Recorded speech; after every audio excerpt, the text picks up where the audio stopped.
Yo, what up, awesome average army, and welcome to a slightly different video today. So one of my subscribers asked whether I would do a gaming setup video to show what I game on and what it is that I edit and make all my videos on. So I thought, that's cool, I'm quite proud of my setup, I'll do a video for it. But before we dive into the details, I want to explain to you the rationale behind the way I built my setup, because that will make it more clear when I show you what it is that I've done. So first things, we just had a baby boy, so what was my office got turned into the nursery. So I got stuck in this small corner of our bedroom, so it had to fit on a desk in the corner of the bedroom. I hate wires, so cable management had to be on point.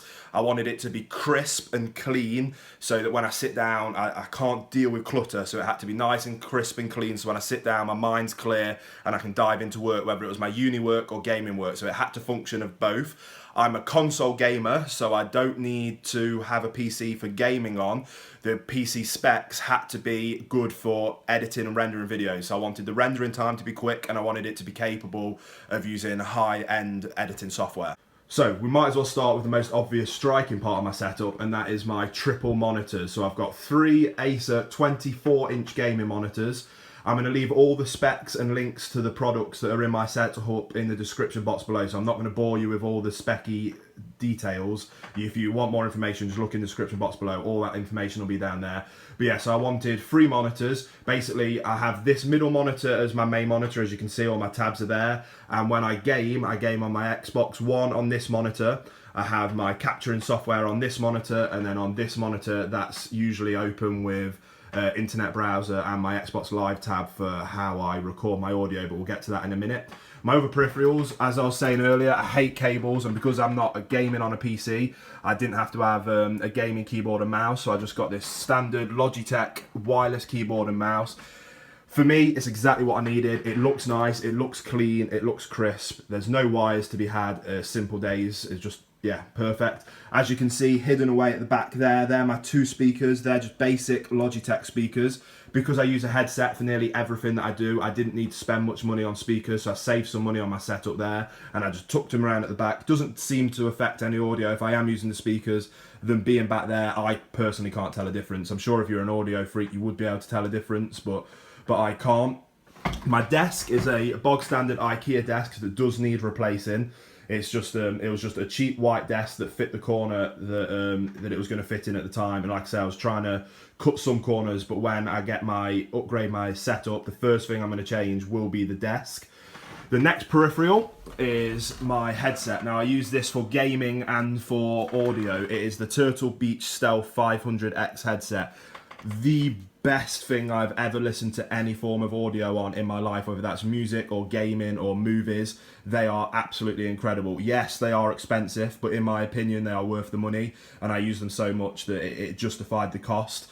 That is also the microphone that I use, obviously, for when I'm playing with my friends on Xbox Live, but I do use that microphone for recording my commentary, because I've got quite a clever way of recording commentary that means I don't have to sync it to the capture software, and I don't need to have extra microphones. And if I want to do videos where you can hear my friends' voices as well, it's all in one combined thing. If you do want more details on that, I'm happy to do a video on it, so let me know in the comment section below if you do want more details on that.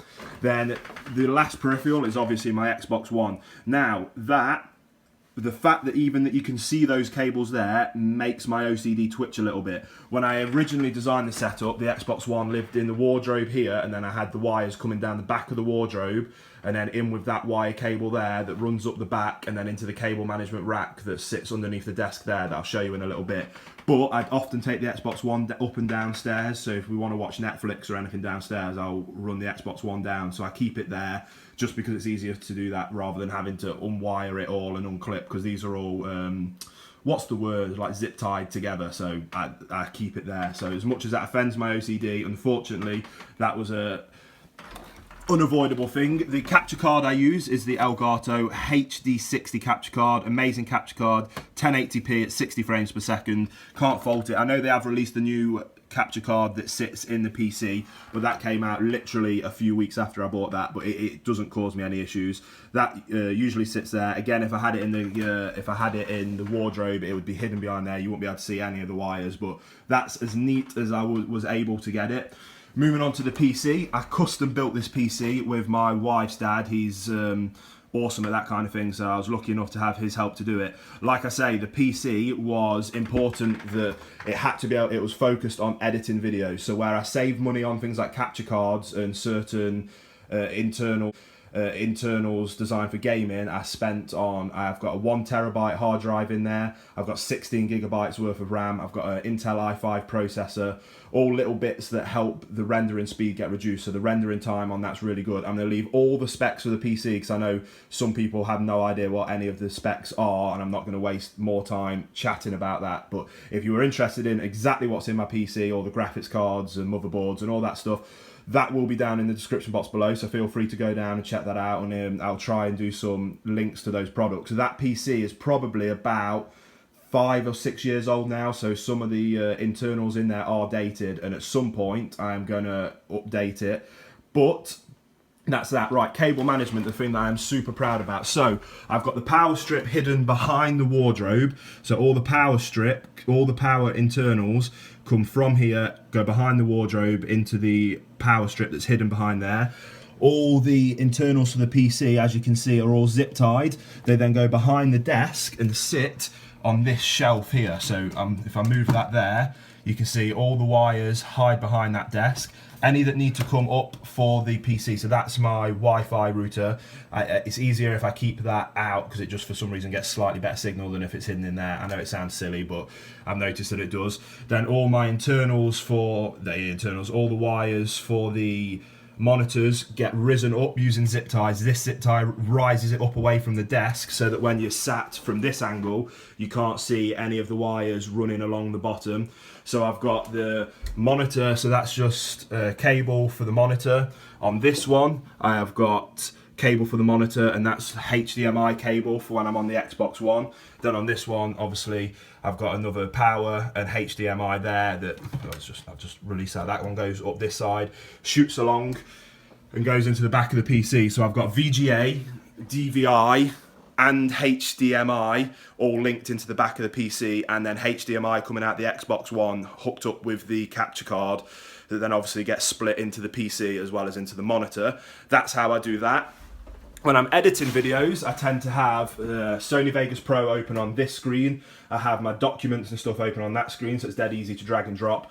Then I have my preview window open on this screen, or the internet if I'm watching videos or something while I'm editing. I'm an absolute whore for visual real estate, the more the better. I'm going to maybe at some point add a big TV, going like a big overhead TV up here, or maybe an ultra wide up on the wall. My wife would go sick if I did that, but that is something that I'm considering for the future.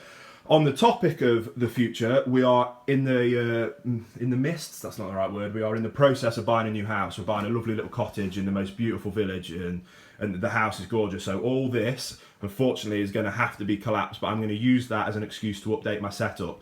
So when I do that, my plans are, and I will do a new updated video on my setup when all that happens, but my plans are, I'm going to get a rig that mounts all the monitors together, and I'm then going to mount them on the wall as opposed to sat on the desk.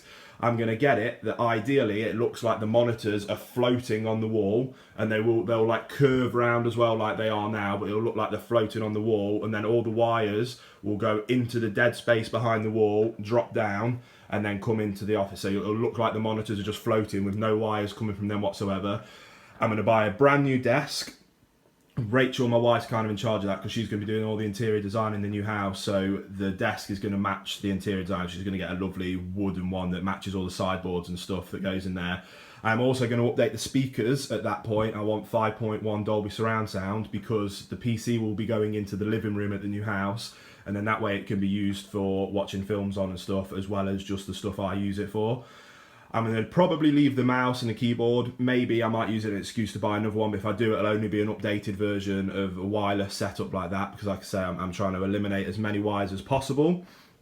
Just so you know, by the way, while we're on the topic, that there is, if you can see that, that is the shelf where all the wires sit on.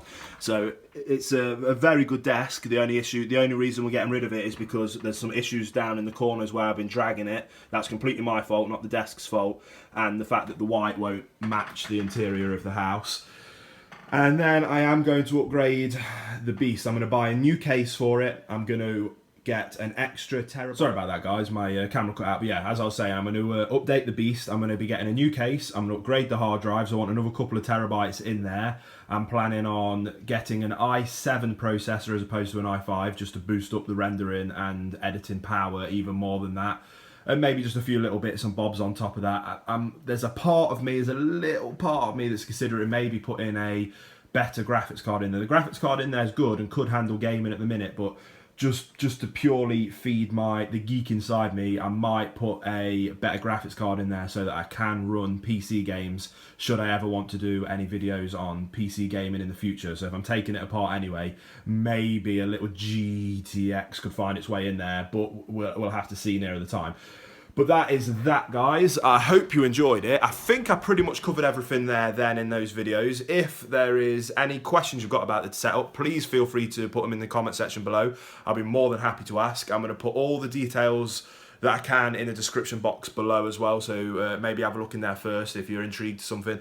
I'll try and put links to all the products in there as well, so you can go and look at how much the products cost if you're interested in them for yourself.